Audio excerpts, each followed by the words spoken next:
Class 7 geography chapter 21 सहारा hot desert. Desert region के बारे में अगर हम कहा जाए तो डेजर्ट से हम समझ सकते हैं कि रेगिस्तान के बारे में यहाँ पर बात किया जा रहा है। Desert are the regions of the very low और नो रेनफॉल। डेजर्ट के देखें तो पूरा रेगिस्तान ही मैदान होता है। बारिश की संभावना बहुत ही कम ही के बराबर होती है और बहुत ज़्यादा खेती बाड़ी के लिए ये ज़मीन उपयुक्त नहीं होती है। सहारा डेजर्ट के बारे में अगर बात किया जाए तो यह सिचुएटेड नॉर्थ अफ्रीका में इज़ ए हॉट डेजर्ट। इसे गर्म रेगिस्तान के रूप में भी जाना जाता है। क्लाइमेट के बारे में अगर कहा जाए तो सहारा डेजर्ट के बहुत ही ज़्यादा हॉट और ड्राई होता है। Temperature are many rise to the 57 degree Celsius. दिन का तापमान लगभग 57 डिग्री सेल्सियस तक पहुँच जाता है। और इसके साथ साथ अगर बारिश की बात किया जाए तो 7.6 सेंटीमीटर रेनफॉल पर ईयर, लगभग 60 सेंटीमीटर से लगभग बारिश ही यहाँ पर देखने को मिलती है। लोकेशन के बारे में अगर बात की जाए, Sahara desert located in the North Africa. Sahara desert जो है नॉर्थ अफ्रीका में है। Sandy desert is confined to the Saudi Arabia, Egypt and Libya desert extend right across the continent from the Atlantic Ocean in the west to Red Sea in the east। इसके साथ साथ ही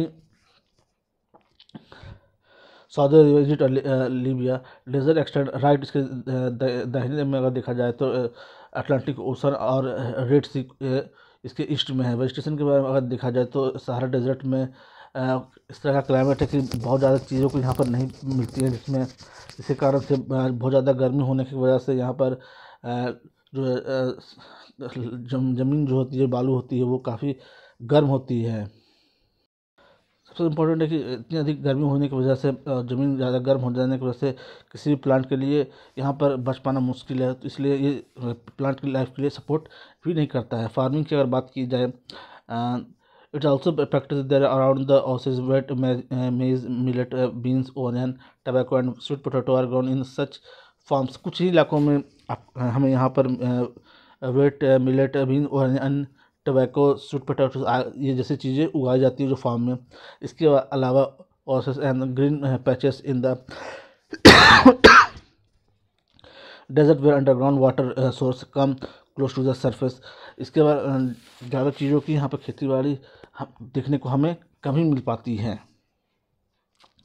people के बारे में, the life is very tough in here. रेगिस्तान में लोगों का जीवन बहुत ही मुश्किल होता है। People settle down around the oases. The Sahara is home to number of the nomadic tribes. Sahara desert में बहुत सारे ऐसे ट्राइब्स भी मिलते हैं। Desert people usually form the caravan to travel. जो आदिवासी या जो ट्राइबल होते हैं वो एक जगह से दूसरी जगह तक चलते रहते हैं, जिन्हें कारवां भी कहा जाता है। Camel is the most important animal. रेगिस्तान के लिए कैमल सबसे इंपॉर्टेंट है। It can drink 40 litre water at the time and can live without water for several days. एक बार वो लगभग 40 लीटर पानी पीता और काफ़ी लंबे समय तक बिना पानी के सर्वाइव भी कर सकता है। People rear goat and the sheep and get milk and the meat. लोग अगर जानवरों को जो पालते हैं उसमें बकरियां हो गई, सीप, गॉट सीप एंड, जिससे उनके मिल्क और मीट की ज़रूरतों को ये पूरा करता है। Ladakh cold desert. Ladakh cold desert के बारे में बात की जाए तो यह Jammu north most of state of India, Jammu and Kashmir. It is the eastern part of Jammu and Kashmir. यह it is the eastern part of Jammu Kashmir. River Indus flow through the centre of Ladakh.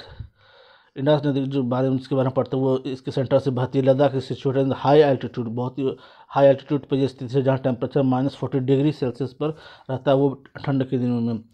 Climate की अगर बात की जाए तो Ladakh climate is also extreme type of the climate. The temperature remain very cold through out the year.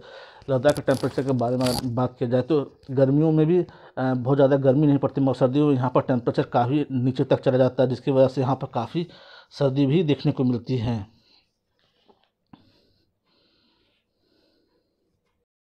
Rainfall के बारे में कहा जाए तो बहुत कम ही बारिश होती है, मगर यहाँ पर बहुत सारी नदियों का भी उद्गम स्थान देखने को मिलता है, जिसमें इंडियस नुब्रा, शोक, सुरु एंड द जंगस्कार नदियों का उद्गम स्थान भी लद्दाख से को देखा गया। Snowfall winter feed the glacier here. इसके साथ साथ ठंड में यहाँ पर बहुत ज़्यादा बर्फबारी भी देखने को मिलती है। इसके साथ साथ इन ग्लेशियर के कारण बहुत सारे एरियाओं में पानी की भी ज़रूरत को पूरा होता है, जिसके कारण से यहाँ पर बहुत सारे खेती बाड़ी का काम किया जाता है, जैसे फ्रूट फलों को उपजाया जाता है, like apple, apricot, mulberry and walnut. इसके साथ साथ in lower reaches of the mountain confucius forest are found that yield willow timber use for the making bats. इससे कुछ पेड़ मिलता है जिनके द्वारा बैट जो खेलने वाले क्रिकेट के बैट को भी निर्माण किया जाता है। अगर यहाँ पर आबादी की बात की जाए तो यहाँ पर बुद्धिस्ट लोगों की आबादी बहुत ज़्यादा है, जो काफ़ी मेहनती होते हैं, जो इन क्षेत्रों में सबसे ज़्यादा पाए जाते हैं, इनका निवास स्थान है। Ladakh is the great attraction spot now for the tourist because of the annual festival of Sindhu Darshan. Ladakh अपने फेस्टिवल के लिए भी जाना जाता है, जिसमें सिंधु दर्शन सबसे इम्पॉर्टेंट है, which cultural programme like local dance. इसके साथ साथ वहाँ के लोकल डांस ड्रामा सबसे इम्पॉर्टेंट रही है। Hemis Gompa is the largest and the beautiful monastery. Hemis Gompa सबसे फेमस और ब्यूटीफुल मोनेस्ट्री के रूप में भी जिसे हम जानते हैं। Leh is the capital of Ladakh. Leh is the capital of Ladakh. Borax and the Solpur are the main minerals found in the Ladakh. Beside other animals, yak is the most important animal in this region. yak इस क्षेत्र के पाए सबसे common जानवर जिनके जो काफ़ी useful होते हैं। अदर एनिमल्स लाइक कौ, गाय, बकरी, सीप, कुत्ते आदि डोमेस्टिक एनिमल यहाँ पर पाए जाते हैं। That's it, chapter close.